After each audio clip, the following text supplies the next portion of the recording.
I've made my decision. There are a lot of things that Iowa State has to do well to win the Pop-Tart Bowl, but this one thing in particular must be executed to a T today on Locked On Cyclones.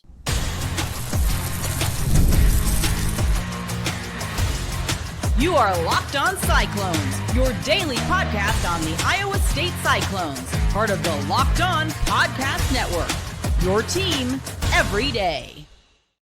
Welcome in to Locked On Cyclones, part of the Locked On Podcast Network, your team every day. Thanks to you guys for making this your first listen every single day, whether you're watching or listening, wherever you get your podcast for completely free. Be sure you're leaving a review or subscribing so we can prove once and for all that it is, in fact, a Cyclone state. On today's episode of Locked On Cyclones, we got three big things we got to cover, as always. Iowa State defense is going to be the key to the Cyclones winning the Pop-Tart Bowl. I've decided it, and we'll break that down. Then in the second segment, a little bit of motivation versus momentum. What's going to play a bigger role? What's going to be the key determiner, I guess that's the word, of who is going to win the Pop-Tart Bowl? And then finally, Iowa State released their uniforms, and we are going to have a heyday there. Before we get to that, though, today's episode is brought to you by FanDuel. The NFL playoffs are almost here, but it's not too late to get in on the regular season action with FanDuel, because right now, new customers can finish the season strong with $250 in bonus bets if your first $5 bet wins. Visit FanDuel.com to get started. Okay, let's get started. Here.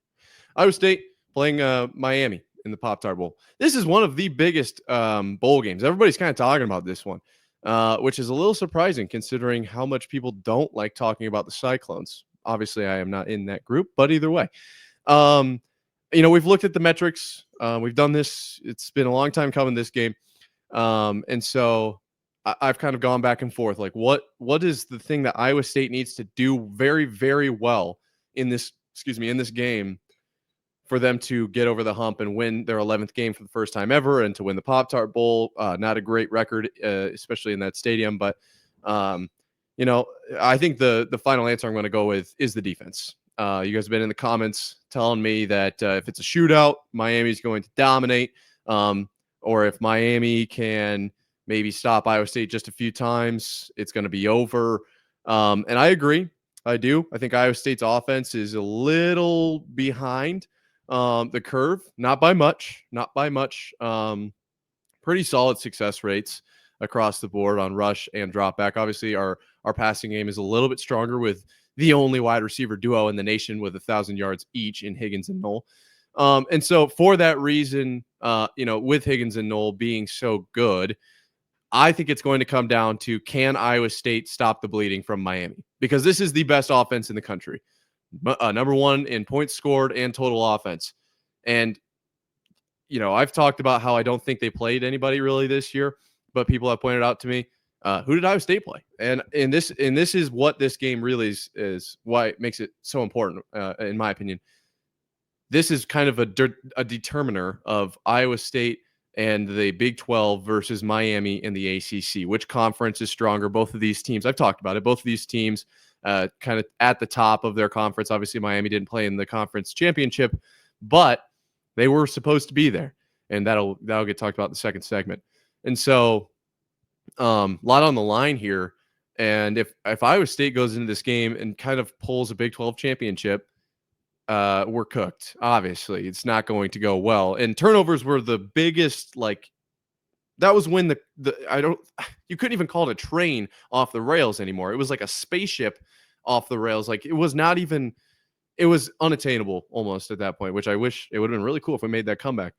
But the turnover, it's such a major, it'll affect the game in such a way that I can't even put that as a key. The defense is where, obviously, the defense is played half the game, give or take, depending on time of possession. So this one thing is literally, in my opinion, the determiner.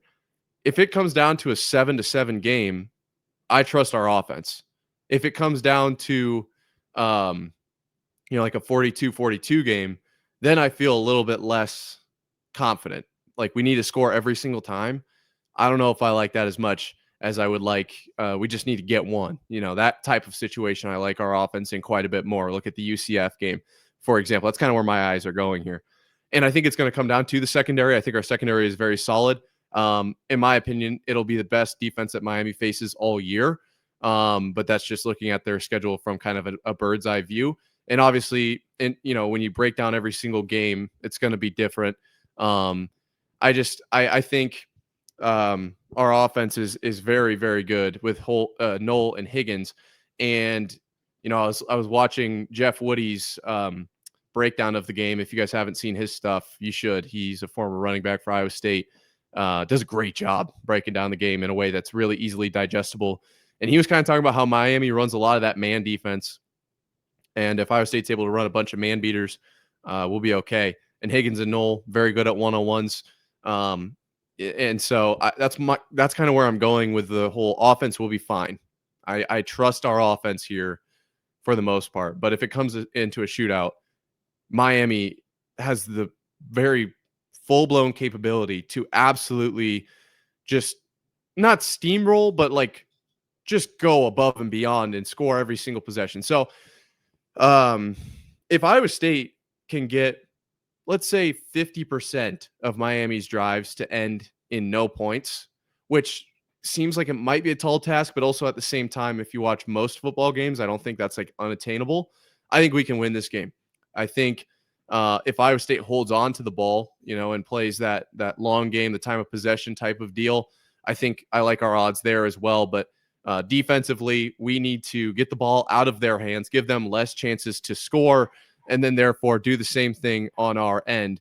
And our like I've said, our team has the ability to do this. The secondary is going to be huge. And I broke down this last week kind of the runners for Miami, those running backs and their strengths, and they are pretty deep across the board.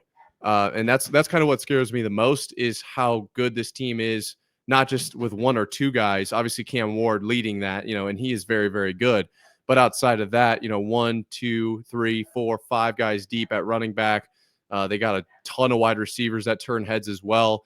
So it's going to be tough. It's going to be a hard thing to do. But I do think our defense is here for it, and I think they'll rise up to the occasion. I think the secondary wants to kind of right the wrong that happened in the Big 12 championship with a lot of people talking about without a Jordan Tyson. Can Arizona State still pass the ball effectively? We haven't seen much out of those backup, quote unquote, wide receivers, if you will. And they made it look easy. Guillory, dog after that game. That's all I have to say. And so I think that kind of left a bitter taste in Iowa State's mouth, especially defensively. On the offensive side of the ball, that's like a whole separate issue. But I do think they're in the right headspace, and then obviously we've seen throughout the year that they are very good players on the field truly as well. So you combine the physical and the mental aspects of this. I think our defense has the capability to, but if I had to pick one singular thing that is going to determine this game, it is Iowa State's defense. Can they stop Miami? Yes or no? And we'll find out on the 28th. But going into the game, obviously the main thing we have to look at is the story of these two programs against each other. And then obviously each team individually, who's coming in with the best mindset and off the field stuff is what we'll kind of look at coming up right after this. Did Rocket Money help you find any subscriptions you forgot about or that you were paying for twice? That definitely happened to me. I had a few subscriptions that I didn't even realize I was paying for, and Rocket Money made it so easy to track them all down.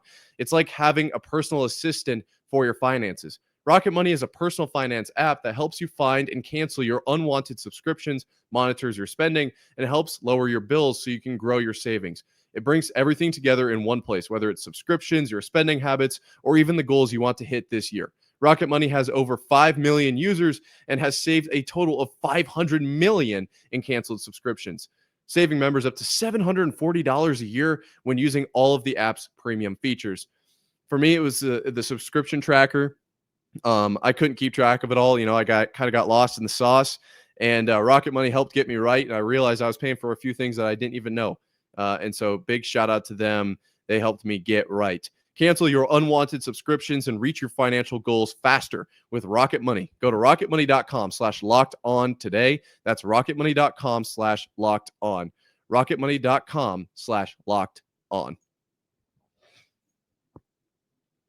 Motivation versus momentum. Nice little MVM there.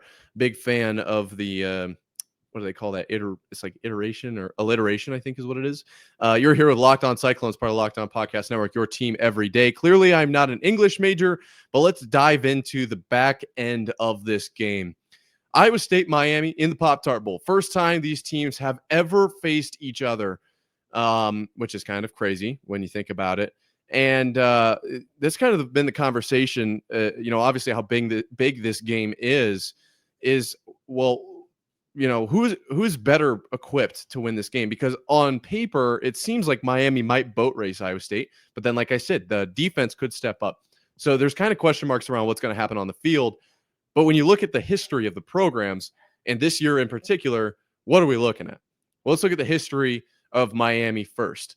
In bowl games, I've got the last 20 years here. Miami is 3-12. Not great. Then I pulled up their last, recent games here. They are 0-5 in their last 5.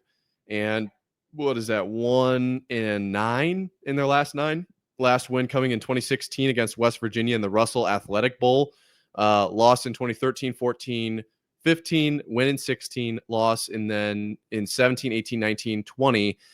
And then last year in the Pinstripe Bowl against Rutgers, 24-31. So not a great record for Miami in bowl games, but Iowa State hasn't been any better, to be honest, being 4-7 in the last 20 years. You do the math, Miami, that's 15 out of the 20 years making a bowl game, and Iowa State 11 out of the last 20, just over 50% there. But realistically, that's not really where my head goes. I don't really care so much about like record in bowl games and all this, that, and the other thing. I'm more worried about this year. When you look at the I guess story of the two programs this year, Iowa State coming in was not supposed to be that good, and kind of turned heads early, then fell off a cliff, and then came back and found themselves in the Big 12 championship.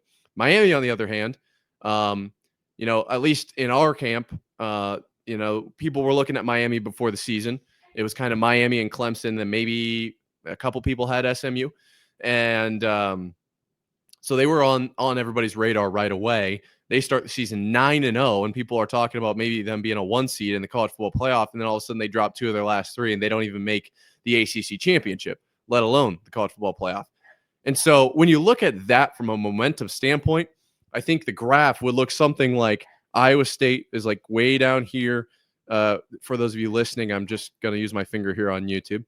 And they're gonna kind of go like this. They get up to 7-0, and then they drop a few, and then they kind of go like this, and they make the Big 12 championship game. And then from there, maybe we lose a little bit of momentum, obviously, with the devastating loss in Arlington. But then Miami, it's like we're up here. We start, and then we're kind of gaining momentum almost. We're like off the chart a little bit, 9-0. Everyone's hyped.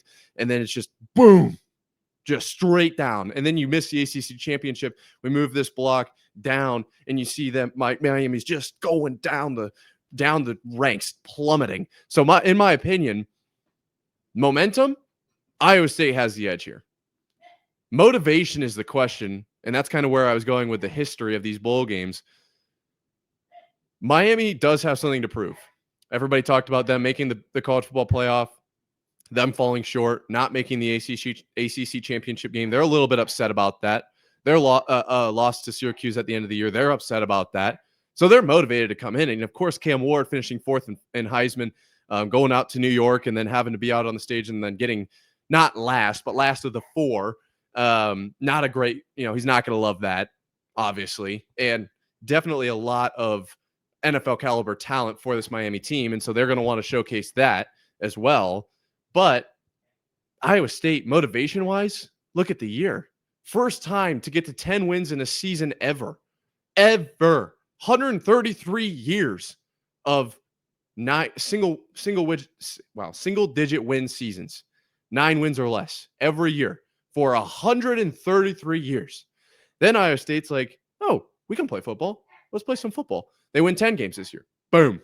That's awesome. Now we're going for 11 wins. And then in bowl games, Matt Campbell doesn't have a great record, of course. And Rocco, well, how many bowl games has he played in? But either way, these seniors across the board haven't looked great in bowl games. Memphis, Clemson, all memorable losses, of course. And so this is the get right game for the Cyclones, in my opinion. And I know I've got actually kind of a fair amount of Miami fans in the comments, and they're letting me know, and I'm learning a lot about Miami. And I really do enjoy that. And kind of what I've heard is this is Miami's get right game because they are a historic program and things haven't looked so good in the past. But this is where they turn it around. This is where it's different. I just think when you combine the motivation and the momentum, Iowa State is like riding this, like we are going to be relevant. We have our coach, we have our culture in place. We are now going to get over that last, get to that 11 wins, get over that last little bump, and we're officially here type of deal versus Miami's like, oh, we're back, we promise. And so I don't feel like the momentum of Miami is going to be enough in conjunction with their motivation. Whereas maybe technically speaking, I guess Iowa State doesn't have as much motivation because they made the Big 12 championship game. Like they made it to kind of the top of their league. I guess you can make that argument. But overall, the momentum that they do have from the season this was an absolutely historic season, simply put.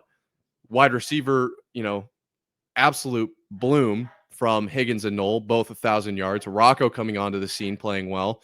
And then the dual-headed monster, and you can maybe even make it 3 with Sabu and Abu Samu and Carson Hansen out of the backfield. And then on defense, having an absolutely stellar year in the secondary. And then the leader that Bo Freeler has become, people have talked about ad nauseum at this point. So I think if you're going to make the argument off the field, then you got to hear me out here because this is not what most people want to talk about. But off the field, I think Iowa State has all the keys to win this game.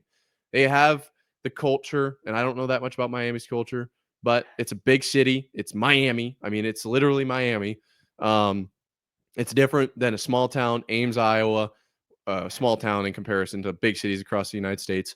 And the need to win here feels greater than it does in Miami because Iowa State has to break through that barrier. They have to come onto the scene, if you will, to make noise. Miami's like, everybody knows Miami. And so I think if they lose this game, the ramifications aren't quite as great, if that makes sense. And that's not to say that it means nothing to Miami. I'm not trying to say that. I'm not saying it's Iowa State's up here and Miami's way down here. Like they are pretty close, right? Like they are kind of neck and neck here. But I think that if you really take everything into account, Iowa State, it just seems like they've got everything going for them off the field. And we talked about it, I think it was last week. Media days for Iowa State was the 17th. So I imagine I talked about it last week. Every answer Iowa State gave was just perfect. They didn't miss. And that's why I think Iowa State's headspace is just, I don't know. Maybe it's because I'm inside, the Iowa State sphere here. But overall, I like where Iowa State's at motivation-wise, momentum-wise, team culture, everything-wise. I think we've got everything lined up. I 100% think Iowa State can take this win, bring home the toaster, if you will. But when they're playing for the toaster, for the Pop-Tart Bowl trophy, what will they be wearing, and what do I make of that? Because you're not going to want to miss that. Coming up right after this. Today's episode is brought to you by FanDuel. The NFL playoffs are almost here, but it's not too late to get in on the regular season action with FanDuel, America's #1 sportsbook. Because right now, new customers can finish the season strong with $250 in bonus bets if your first $5 bet wins. FanDuel has so many ways for you to pick up a W. I love betting on which players will score a touchdown and how many points each team will score. It's thrilling. Not only can you bet on who will win the game, but FanDuel also has bets for which players will score a touchdown, how many points each team will score, and so much more. Just visit FanDuel.com to join today. That's FanDuel.com for your chance at $250 in bonus bets. Make every moment more with FanDuel, an official sportsbook partner of the NFL. Okay, we got to talk unis. Ladies and gentlemen, this is a portion of the game that many people don't care about, but I am not in that camp. I here at as the host of Locked On Cyclones, part of the Locked On Podcast Network, your team every day. I care about the unis. I really do. I care about the branding that the team goes about, how they go about that whole thing. And this year, the last couple of years have been interesting to say the least. It was just released about an hour ago, maybe a little bit more, by Cyclone Uni on Twitter. I released my thoughts about it right here at Nick Marv on Twitter as well. Boy, we are looking at a very, very interesting uniform for this game. And to say I'm disappointed would be that would not convey my point. Basically, what Iowa State's wearing here: black helmet with the cursive bent Cyclones on the side. Well, I'm okay with that. I like it. It's nice. It's a little fancy. Then the jersey, all white, Pop-Tart Bowl logo on the right shoulder, Jack Trice on the left shoulder, black and white stripes on the outside of the shoulder pads there. Okay. Then we go to the pants, all black, socks, all black. What are we doing? Who's playing? Are we pulling players out of a coloring book? What are we doing here? Why are we refusing to wear our school colors? Genuinely, this is it makes me so upset that for some reason Iowa State is transitioning slowly away from using any cardinal or any gold in their uniforms at all. And the funny part of this graphic that was made by Cyclone Uni, not by technically anyone it's not like an Iowa State athletics account, but I think this is a reference. I think it's literally the post from Iowa State. The guy wearing the uniform for game 14 is wearing cardinal and gold. Shocker. It's our colors. Look at the screen right now if you're on YouTube. Red, gold, all over, everywhere. Granted, I am wearing a silly goose sweatshirt because I'm at my parents' house and temperature regulation doesn't seem to be really a thing here. So I am a little bit cold. But, I mean, if I was, obviously you guys know the studio. I've got cardinal and gold all over in there, all over my desk, all over the wall. I am completely blown away by this. And yes, you guys may be saying, what a waste of a third segment. This guy's just talking about stuff that doesn't matter. I mean, that's fair. It's a fair take. I don't hate it. But it's ridiculous to me. Think about the matchup we could have possibly had. Just envision this with me. Go into imaginary world because we're apparently there now. Iowa State in all red with the gold Iowa State logo on the helmets. And whatever. You'd be sick if they used the cursive Cyclones on the curve there in yellow, either way. And then they wear the all red with the yellow numbers. Maybe they add the yellow stripes because they got that thing with the stripes now. And then they go red pants, like just a red out type deal. And then Miami wears they're all greens with highlights of orange in it. I don't know. I guess that can't happen because of the something with some patch somewhere. Iowa State can't really, or Miami can't wear the greens. I guess. I don't know. That's just what I've heard. But think about that. Red, all green, throwback to 2019 or 2018 Color Rush NFL type vibes. How electric would that have been?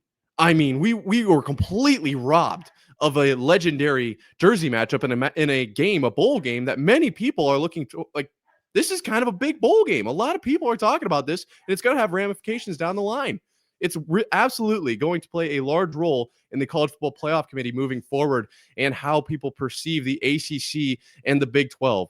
And yet Iowa State's out there literally looking like a bunch of buffoons wearing what I've called them this since day one, and I will call them this until I am 6 feet below the ground. These are coloring book jerseys. Somebody was in charge of the jerseys for this year and said, they opened up a little coloring book and they said, oh, I like this one right here. I like the color scheme on this. I don't know if you guys have been in a coloring book recently, but they're black and white and you fill them in. But no, I would say it's let's just leave them like that. And now it's sparking conversation all across everywhere of why is Iowa State doing this? And people are mocking up on the internet. Just random people are mocking up better jerseys that are, tertiary blue all across the whole midsection with red and yellow stripes. And they're putting the 95 logo on there. And yes, in general, people can come up with better concepts because they aren't limited to some of the, I guess, the major, whatever, above the, it's ridiculous. My point being that Iowa State just needs to figure out the uniform game. If you want to make black or white like an integral part of your uniforms pretty much every single week, then maybe we need to rebrand. I mean, they are kind of transitioning towards this total rebrand of everything being black and white. And yes, a blackout is cool. And yes, a whiteout is cool, especially when you do it in Hilton When we showed out against Baylor this year, I mean, these are unforgettable environments, and the crowd, I mean, it looks amazing. But I will say this, as much as the whiteout, we showed out and we looked unbelievable as a fan base, and the players on the field rose to the occasion. If you didn't have white, you stood out. Like if you were wearing the overalls that everybody knows and loves, the cardinal and gold striped overalls, or any other Iowa State gear that is cardinal or gold, you stood out like a sore thumb. Everybody could find you, and they were scattered throughout the stadium, which I'm not saying everybody needs to go out and buy a white shirt or buy an Iowa State themed whiteout shirt. Not what I'm trying to say here. What I'm kind of trying to say with that point is that Iowa State's colors are very far away from black and white. And I don't understand why we refuse to wear the cardinal and gold. I just don't get it. I think moving forward, I really hope we start to see more team colors integrated into the jerseys. Like obviously the away jerseys kind of have to be white, right? Like that's how the away thing works. You can't wear cardinal and gold every single week, but instead of making them black numbers and black stripes and black logos and everything, make them red, make them yellow. I think that's where this team, it's whatever. It doesn't affect the on the field play, but it's just like, what are we doing here? I feel like a clown if I'm showing up to a game in red and gold because the guys on the field aren't. Like, isn't that our identity? Isn't that our thing? Cardinal and gold? It's like if you see cardinal and gold, you're thinking Iowa State first and then USC probably second. So I don't understand why they refuse to do to use our colors. I wish that we would do them more. For the Pop-Tart Bowl, we're going to show out. We're going to be the best team on the field, even though we may look a little bit dicey, I guess. It's not my favorite. Some people probably love them. But it's not my favorite. It is what it is. We'll be bringing home that toaster either way. Let me know in the comments below which Pop-Tart is your favorite, because it's kind of been everyone's question this week, and I haven't asked it yet. So let me know in the comments, I guess, and go Cyclones, baby. We're going to bring home this Pop-Tart Bowl and change things in the CFP, for the foreseeable future because of an Iowa State football game. I can't wait to be a part of it. And we'll see how it goes. I'm excited. I really am. Until next time, Cyclone fans, sayonara.